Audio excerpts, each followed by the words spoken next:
Pinangunahan ni Davao del Sur Governor Douglas Cagas ang malaking rally laban sa Davao del Sur Electric Cooperative dahil sa hindi maayos na pamamahala ng mga opisyalis nito. Kasama si Cagas ang galit na electric consumers upang ipahayag ang kanilang reklamo laban sa Dasoreco Board of Directors. Kabilang sa ikinagagalit ng mga consumers ang patuloy na pag-upo sa katungkulan ng mga miyembro ng Board of Directors kahit tapos na sa kanilang termino. Isa pa ang sobrang pagkuha ng allowance, gayon din ang libreng kuryente at traveling allowances na itinatago laban bilang officials business trip.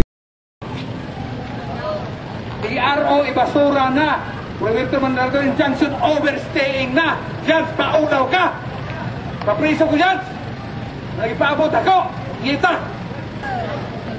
Ang ilang allowance, sukat sa katuwig lang, usa ka tuig last year, allowance at honoraria, maabot of 5 million pesos. May maunaw, gusto ba ng piskaloy? Tinatayang 2,000 ang nakiisa sa nasabing rally na itinuturing na kauna-unang malaking rally ang naganap sa Digo City. Harlan Mechanova para sa Hataw Balita ng UNTV News Worldwide.